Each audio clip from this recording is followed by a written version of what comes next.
Okay, hello everybody. We're going to react to some global news clips here. Plus, feel free to say hello in the chat, which I actually need to hello fix. Everybody. We're going to With a business built on Canada-themed products, here. Joe Nicoluk is used to ebbs and flows. We'll just keep rolling here. I'm going to have to quickly update the chat because I want to get the correct source there so I can see the chat itself. But no big deal. Okay, we should be golden now. Feel free to chat. And then I'll go back to this global news video and we are talking here. So yeah, feel free to say hello in the chat. Do a quick test there and then we will go.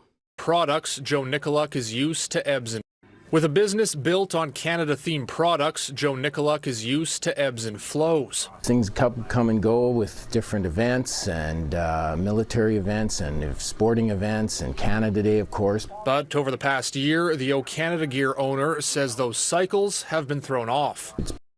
Man, those hats are a little cringe. Sorry. That's like the Doug Ford special. Canada is not for sale. Sorry, Canada's not for sale. No wonder those aren't selling anymore.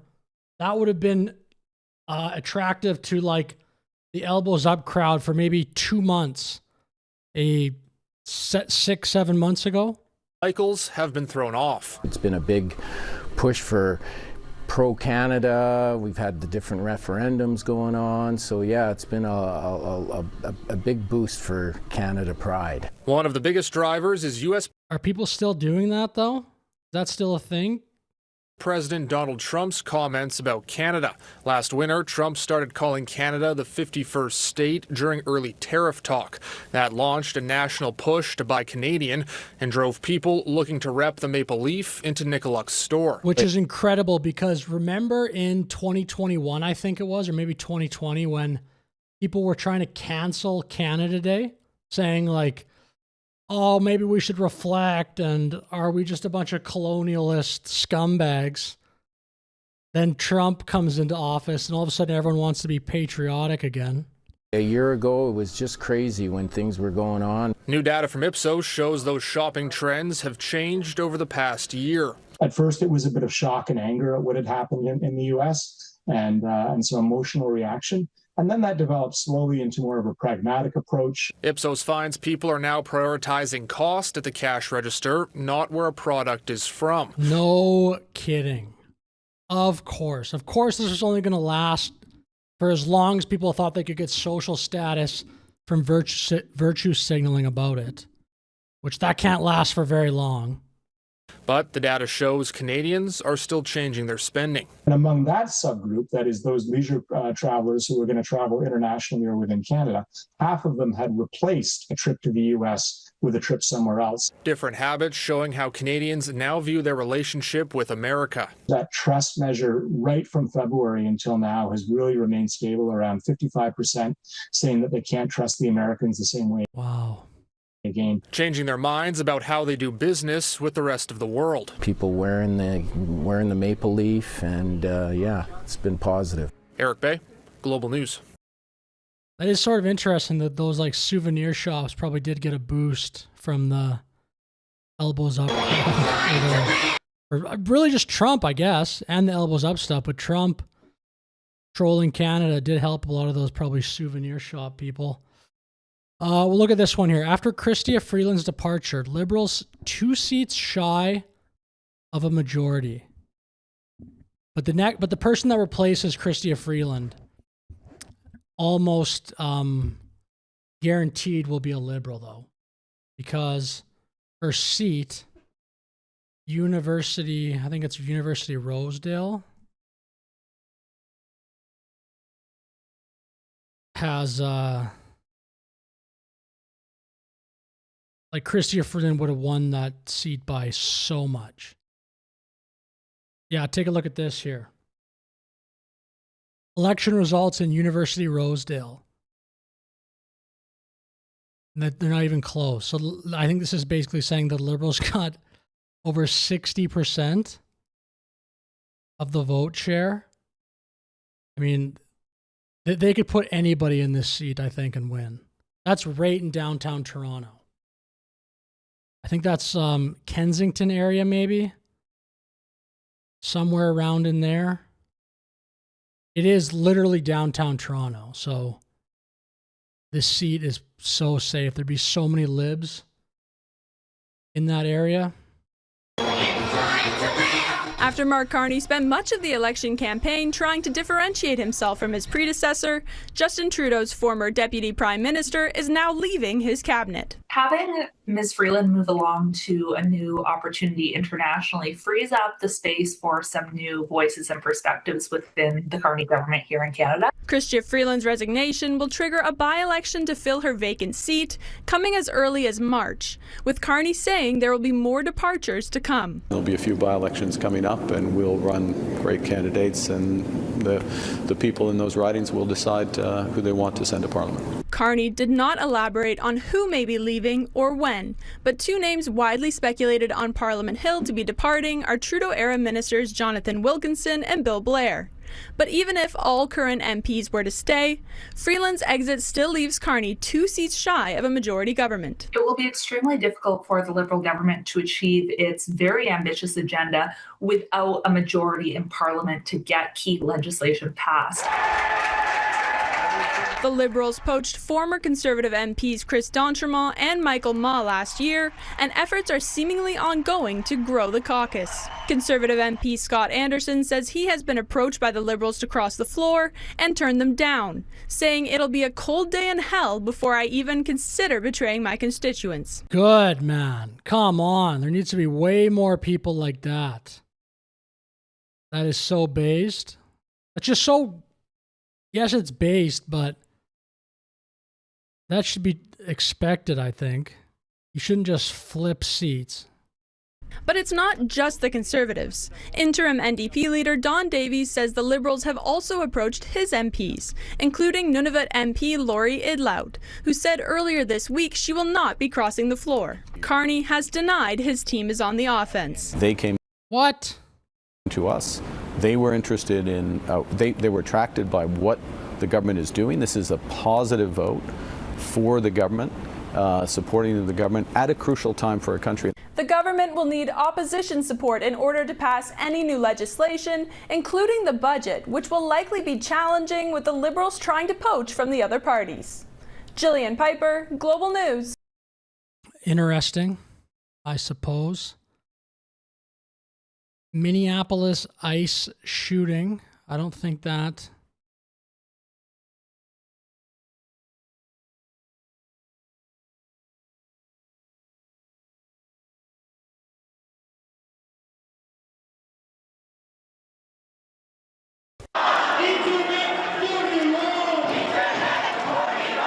A sea of people takes over St. Catherine Street in downtown Montreal. These Iranian Canadians echoing widespread protests in their home country, demanding the end of Ayatollah Ali Khamenei's clerical rule. Everyone here has family somewhere, friends, family, loved ones, that they don't know what's happening to them. With Iran cutting off communications amid its effort to crack down on the demonstrations, people here are holding their breath, waiting to speak with their families back home. I cannot talk to them. It's disconnected, and we were in daily contact. Last thing they told me, hey, we're going to the streets. It's a little annoying to see all the foreign flags on the streets in Canada, but I actually think this protest is one I would support. I think this is fine. I think what people are doing in Iran is pretty brave. And if people want to support them from Canada, I think it's actually fine. All the frickin' Palestine protests, though, got so out of hand, but this actually I do support. Keep doing what you're doing, be our news, and I haven't heard back. Human rights organizations report dozens of people have been killed during the protests all across Iran. They started as a response to inflation and the cost of living, but now demand the downfall of the Islamic regime there. Death to Khamenei, they scream. The same calls have been heard in Tehran and beyond. They want Reza Pahlavi, the MIGA. I'm sure that means make Iran great again. Let's go. Trump having influence everywhere. Son of Iran's last Shah to assume power. 47 years of torture, problems, killing, pounding, and everything. So it is enough. Similar marches were held across Canada on Saturday, including in Toronto and Vancouver. There have been other uprisings over the years in Iran that were always eventually quashed, but Iranian Canadians feel like this time could be different. People of all social classes, people of all genders, people of all walks of life are coming out and asking for what they want, and that is to be rid of the Islamic Republic. They marched to the U.S. consulate. President Donald Trump and his administration are expressing support for their movement. We want to thank President Trump for his support. I cannot trust him 100%, but I hope. The people here hope. I bet Global News and Canadian News loves that. They're all like, no, say Trump is bad. Even from halfway around the world, their calls contribute to the fall of the Islamic regime and that they're able to hear from their loved ones soon. Dan Spector, Global News, Montreal. Pretty fascinating stuff there. Let's just put into the search bar Canada News and see what comes up first. What do Trump's actions abroad mean for, is this going to be a panel? Oh, this is good. We'll play this. This is nice. Canada really at risk of U.S. military? Ooh, that's interesting too. Canada to lose 4,000 restaurants in 2026. So is Donald Trump's desire to acquire Greenland for American national security a threat to the Arctic and NATO security? And the U.S. president started off the new year with that military raid in Venezuela, and that conflict has got the Alberta Premier and others demanding a pipeline approval in this country. Let's bring in our Sunday Scrum. Stephanie Levitz, a senior reporter in the Globe and Mail's Parliament Hill Bureau. Nick Taylor-Vasey is the Ottawa Bureau Chief for Politico, co-host of the Playbook Canada podcast, and Robert Benzie is the Queen's Park Bureau Chief for the Toronto Star. Hello to all of you. I think I can say, like, this is the last weekend where I can say Happy New Year, so Happy New Year to all of you as well. Stephanie, I'm going to start with you. I mean, you heard there from our Greenlander how concerning this is to people on the island, but it is also concerning to people in Canada because obviously we've heard some of the rhetoric from Donald Trump. How are you viewing this in terms of the way this government, the Canadian government, should be thinking about what Donald Trump is up to? I mean, just let's start with the basics of geography, right? And go with the hypothetical that Mr. Trump finds some way by hook or by crook to turn Greenland into a U.S. territory. And then we're squeezed. We are really squeezed, Rosemary, surrounded by the Americans on three sides. And, Canada, Mr. Carney, Mr. Trudeau, Mr. Harper, all of our prime ministers have talked a lot in recent years about beefing up our own Arctic sovereignty, Arctic defense. We're pouring billions into that, but it's over a 20-year horizon. And it begs the question almost instantly about whether we need to move a lot faster than we thought, because this idea that, we've done so much of Arctic modernization in the context of NORAD, North American collaboration, cooperation. And if Mr. Trump is saying he needs Greenland for U.S. security, that also means he doesn't think Canada's doing the job. And Nick, this all happened, this sort of unfolding as the Prime Minister was over in Europe. The thing is, I did see this I think this was today. It was Europe sends military to Greenland. So I think Europe is trying to make a play to show that it's serious about the security of Greenland, probably just to make Trump happy. But I did see this. Trying to find it here.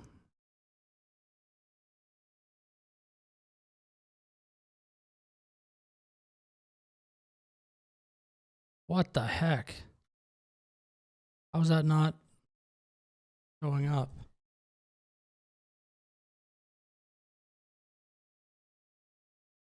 Yeah, right here. Oh, I guess this was a while ago. British officials have reportedly met with Germany and France to begin preparations for deploying a military force to Greenland, according to the Telegraph.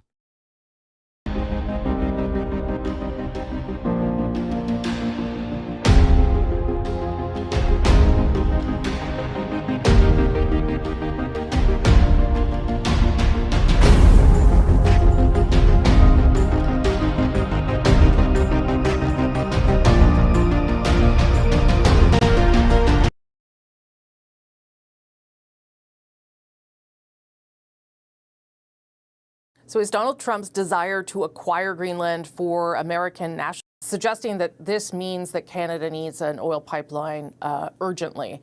I'm going to get to this commentary and then I'm going to end the stream. Just a quick one here. I got some other stuff doing my other channel, but I want to hear what they say about if this actually is going to speed up the pipeline. That they're not looking at some of the realities. And last Thursday, we saw, Rosie, that the Senate voted 50. Steph, the Venezuela, you know, whatever is going to happen there, whether the U.S. runs it or whether they get the oil working or not, that also has had a knock-on effect here, because we saw the Conservative leader, Pierre Poilievre, Alberta Premier Danielle Smith, suggesting that this means that Canada needs an oil pipeline urgently. I mean, it will take a very long time to get a pipeline built. If that happens, it will also take quite some time to get the Venezuelan oil out of the ground and get the infrastructure rebuilt again. But tell me how you're viewing those positions by the Conservative Premier and the leader. I mean, in some ways, they've been saying that for a long time, right? Sure. I mean, absent Venezuela, and it is true that Venezuela, I don't know, in a sort of a policy way, gives another example of why the Canadian oil sector needs more markets, needs to be able to expand capacity. Yeah. But when you have the major oil execs in the United States, many of whom are good friends with Donald Trump, going into a meeting at the White House and basically not coming out promising to keep going in Venezuela, to reinvest in that infrastructure to get going, it does buy time. And it goes back, you know, when we're talking about these pipelines. Oh my God. How does it buy time? Why do Canadians think that we have time to be lollygagging? And are those oil executives friends with Trump? Where did she pull that from? Pipeline politics here in Canada again, not to overstate it, there is still no proponent for a pipeline. Yeah. And so the question then becomes, is what Ms. Smith is arguing for, or is what Mr. Poilievre arguing for, is a state-owned pipeline? Is that what they want? Absent a proponent, I think that's a very good question we ought to be trying to put to them in the new year. Mm-hmm. Absent a private proponent, do you want to put up the money to build it, and do you have that money? And it's clear, you know, I don't think either wants to do that. So they can talk all they want, but until someone's putting up money for this pipeline and a route and a map and all sorts of other things, this is just rhetoric. What do you mean put up money for the pipeline? That's not the point of government. Canada has such a twisted relationship with what government is supposed to be doing. What do you mean? Danielle Smith, Poilievre, they're not going to put up the money. It's called get out of the way, make a regulatory network or regulatory framework that attracts investment, and then just watch them do it. Who's going to put up the money? The attitude that Canadians have that we can like invest with taxpayer money, or the government is just going to do things with tax money, is insane. That money doesn't just fall from the sky. Like, it'd be so easy for Danielle Smith to just be like, yeah, we'll pay for it. But that's not her money. She's not a dumb politician, so she's not probably going to do that. Nick? I want to play that one more time. Arguing for is a state-owned pipeline. Is that what they want? Absent a proponent, I think that's a very good question we ought to be trying to put to them in the new year. Mm-hmm. Absent a private proponent, do you want to put up the money to build it, and do you have that money? And it's clear, you know, I don't think either wants to do that. So, man, if there was a environment to build the pipeline that was secure, and there were guarantees like some indigenous people aren't going to block this, or some stupid environmentalist is not going to, well, if that happens, we'll just come arrest them. There would be dozens of companies that would be bidding on a pipeline. Are you kidding me? What do you think these companies want to do? They want to build. People want to hire, like even just the people that are unemployed or something like that in Canada, they want to work, but the companies want to build. There would clearly be a return on investment for this pipeline. This is such prattle garbage talk. This means nothing. Obviously, if the incentives were in the right place, there would be so many companies that would want to build this pipeline.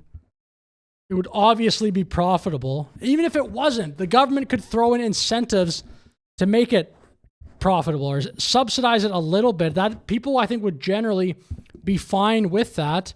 But not building the pipeline is obviously a stupid decision. Rhetoric. Nick? Yeah, I mean, I think the speed at which Pierre... Why do these panels on CBC, why does everybody always agree with each other? CBC would never survive as a media organization on its own. It just never would. Because they don't even care enough to have an exciting show. There's no point to have a panel if you all agree with each other. Poilievre put out a statement following that incursion into Venezuela. Surprised some people, took them aback a bit. He named Donald Trump. He sort of congratulated and thanked him for taking that action in a way that only a few hours later, and of course in the days since, we've seen that it's not so simple in Venezuela right now, whether we're talking about oil markets or the stability of the government or the safety and security and freedom of the people of Venezuela. And so I have a sense that the next time there is this is just a guess, but there's a large geopolitical event that the Conservative leader may take a few more minutes before responding. Quick 30 seconds to you. What was the point of even being on the show, man? You didn't say anything. Rob? Yeah, I think Nick's right on that. I thought Mr. Poilievre's... I think this guy's right on that. I think this person's right on that. Why? Why do you all agree with each other? Tweet was a little too hasty. Obviously, he has family in Venezuela. His wife's Venezuelan. He's I believe he's close to Machado, the opposition leader in Venezuela. But it was impetuous of him, I think. Just especially since the Chavistas are still. The Chavezistas, rather, are still in power in Venezuela. It's not regime change. They got rid of Maduro. His vice president is now the president. So it's not the end of an odious regime. It's the kind of latest iteration of it. There's a lot at stake, obviously. So what, you want regime change? The criticism of Trump is, oh, you're not going to do regime change, are you? That would be so bad. And then people also say, well, it's still the same regime in there. Can't have both of those things. Anyway, I'm going to finish this stream, I think. I'm going to go to a different channel. But if you're here, thank you for watching. And if you're not, thanks for watching the recording. Have a great day.